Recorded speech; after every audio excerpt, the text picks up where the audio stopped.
Hey, so today we're going to talk about force-length relationship of human muscle and how when a muscle's at different lengths, it has different force-generating capacities. We're going to do a quick demonstration and explain why that is, and then take a look at some of the data for our demonstration. So if I come up to my slides here, we have Ian situated. He's our participant in our isokinetic dynamometer. It's essentially a machine that has a load cell built into this rotation axes here. You can see that he's performing a knee extension task, so he's situated with his knee in line with that axis of rotation, and he's exerting on this padded cuff here on this attachment. It has multiple different attachments, but we chose knee extension because it's pretty easy to understand for this analogy. What we're going to do is we're going to have Ian kick out and exert as much force as possible when this arm locks in place. This arm has robotic components to it, so in addition to just measuring the force, it can do a lot of different things. But what we're going to do in this experiment, just to look at force-length relationship, we are going to just have it lock in place at different angles and then examine the amount of force generation that Ian's quadriceps can generate. So the first thing we're going to do is we're going to take a look at this graph that you've probably seen before. You have the increase and decrease in active force generating capacity of a given muscle and an increase in passive force here. So we aren't as interested in passive force here because we're not getting the muscle to really long muscle lengths.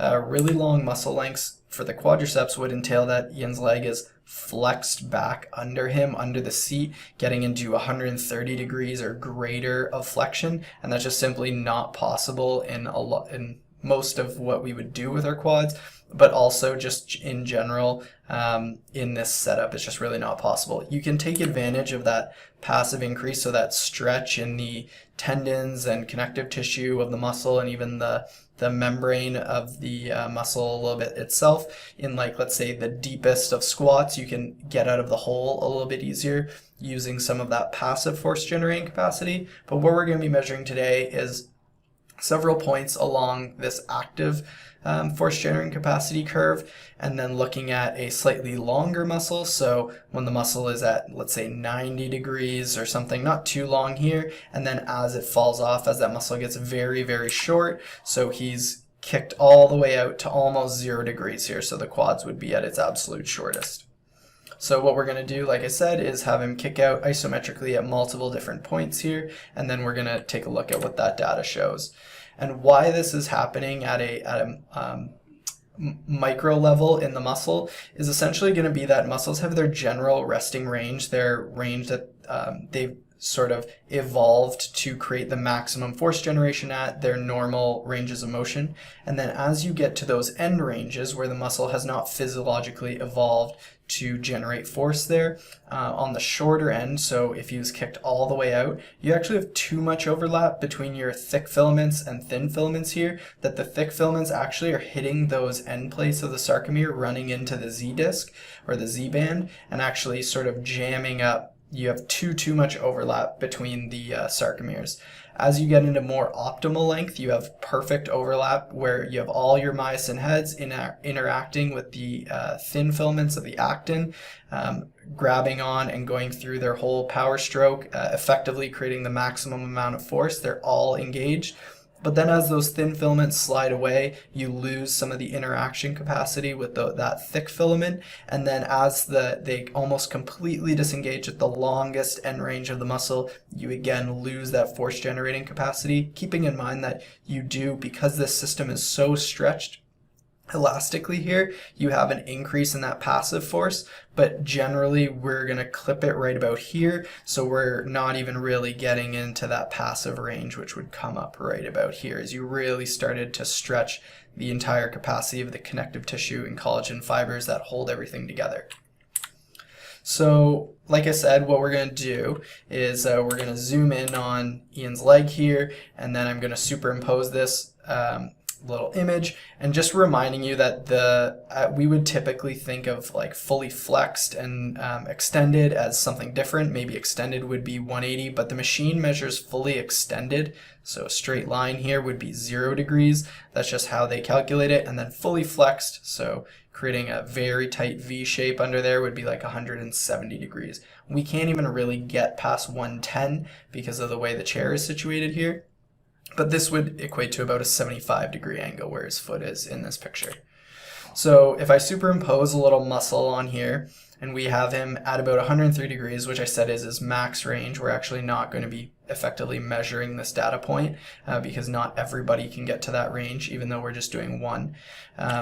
If we move through the motions, you can see that as he kicks out, that muscle is going to get shorter and shorter and shorter. So like I said, from our graph, we're getting more and more and more overlap of those sarcomeres, eventually getting to 15 and 5 degrees where there's almost complete overlap, and that thick filament is running into the Z discs, and you're really not having a full power stroke or force generation capacity from any of the mechanical elements of your muscle. So that's how that's going to look. We're going to collect, like I said, data points at 90, 75, 60, 45, 30, and 15 and 5 degrees. So I believe that's 6 data points, maybe. So moving on, like I said, it's going to start probably around here. We don't really, we usually expect somebody to hit their max for knee extension around 90, but you never know where it's going to fall for a given person. So 90 may be already at that peak, or maybe a slightly on this longer length here, but we're definitely going to get into the very shortest of muscle lengths as we graph these points. So here we've got our video, and I'm just talking to the participant. I'm explaining what's going to happen, that the robotic element is going to allow him to move to a certain point, it's going to stop, and he's going to contract maximally. Through all this, we have to have our participant contract maximally, because if we don't have consistent output from our cortical spinal tract, activating all of our motor units and recruiting every muscle fiber 100% or to the best of Ian's capacity in the state that he's in, then we essentially are introducing another element of variability into the system, and not just looking at the discrepancies which are taking place at the cellular level of muscle in the sarcomeres. We're then introducing, okay, maybe there is only 50 or 75% activation of muscle fibers. We want 100% of muscle fiber activation, so then we can say without a doubt that activation component or motor unit recruitment is not causing any additive variance, and any change we see is due to those cellular mechanisms of contraction coupling. So here I'm just setting some safety stops. I moved him through the range of motion, ensured that his knee wasn't binding up or jamming. You can see that he's affixed to the padded cuff via a Velcro strap here. I'm just going to start the system. So I typically have it passively work through range of motion just to ensure that our participant feels fine and that there's not any binding or jamming of the knee. You can see that he's very relaxed. This is again all robotic and just sort of passively moving his limb. Once you sort of go through one range of motion, ensure that with his participant, he says, yeah, feeling all good. Then what we can do is move into our contractions. So the first one is going to lock at 90 degrees, and he's going to contract maximally for 5 seconds. We're going to collect how much force he can exert, or the peak force throughout that rep. And yeah, just describing that, it's going to lock, and he's going to kick as hard as possible. So it's got these built-in rest periods. I'm going to clip those out just so you don't see that ticker counting down, but I'll pull up the screen here as he kicks out. So he's push, push, push, push, push. You encourage your participant, do your best midwife impression, and he's kicking out there, and you can see that his force increased to almost 200 Newton meters as he kicked out. This is the countdown timer in between. We're going to clip that and move on to our next one. So our next one is at 75 degrees. It'll allow his limb to move to that. He's going to come back to activate it, kick out. You push right up around the same range, maybe even a little bit higher. And so what we're going to do is we're going to work through these at 60 degrees per second, consistently getting into shorter and shorter muscle ranges, again, getting more overlap. So what we'd expect is a trend. We didn't, again, know what was going to happen around 90 to 75, where the peak was going to be, but from this point, distinctly, we're expecting to see a trend towards decreasing muscle forces. He's still trying maximally, so again, he's activating all possible motor units, maximally recruiting. I'm encouraging him to push as hard as he can, and he's contracting maximally, but you can see that we're getting we can already sort of see a decrease in that force, and we're still not quite to his end range there. He's going to come back here, finish up 30. Typically, I wouldn't have participants sort of hammer on right at the start. Usually have them slowly ramp up just to avoid injury, but they typically are okay with isometric contractions. Really, when you get into concentric or eccentric, it's where it takes a little bit of a learning curve. Isometric contractions usually feel very natural. They might hurt the person's shin a little bit if they're contracting very hard against the padded cuff and have sensitive shins, but it shouldn't matter too much. Here we're going to have our final contraction. He's going to kick out. You can see he's almost at his end range, not quite. I didn't put him right to 0 just to avoid possible injury. You don't know if somebody can hyperextend their limb and if the machine will lock it up in a given way. But that was our mini data collection there. So we're going to move on and we're going to take a look at what that data looks like here. So up here we can see that we're doing isometric contractions of the extensors concentrically. So shortening, quote unquote. They would be shortening, but it's frozen because we have 0 degrees velocity in either direction, so that defines an isometric. The first angle, the first joint angle we're at is 90 degrees, and then it's a 5-second 1 rep. All we're going to be looking at here, because we did not do a right leg contraction, I only did left leg for this trial, is our peak torque of our one single trial, and the first one we're going to have here is our left at 191 newton meters.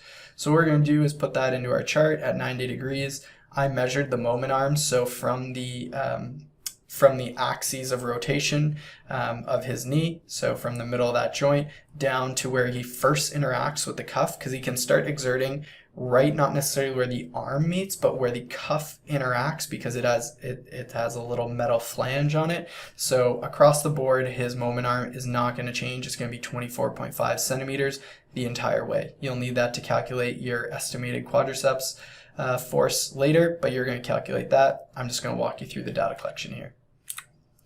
The next one we can see at 75 was actually a little higher, 214. So again, I said we didn't know where 90 would be on that curve. We can see that 90 was now a little to the long side, and maybe 75 was closer to where the peak was. Fill that into our chart. Same thing with 60, 167. So you can see that we're now on the shortening, the decreasing side of that curve, moving towards shorter muscle lengths and less effective force generation due to that capacity of contraction coupling decreased because of the binding of the sarcomeres. And so if we're moving to 45, 134 newton meters, 30, 106 newton meters, 15, 73, and down to 5 at 66. So you can really see from his 214 newton meters, his force generating capacity fall off to less than a quarter almost as you move all the way out. So even though, like, let's say in a squat, you might have increased ability for the glutes and other muscles to stabilize, you actually have way less force generating capacity of the quads themselves as you stand up. So even though you can lift more weight near the top, that's mostly due to the glutes, not necessarily the knee extensor moment occurring. And if we just sort of plot out roughly where we saw everything, again, 90 for Ian, it's going to vary person to person, but fell a little bit on this descending limb. 75 was about where we measured the peak. It, again, could vary slightly on either side of this. 78, 80, we don't necessarily know. We'd have to take a measurement at every degree to find that out, which would take a lot of time, and tire our participant out. That's it. Thanks for watching.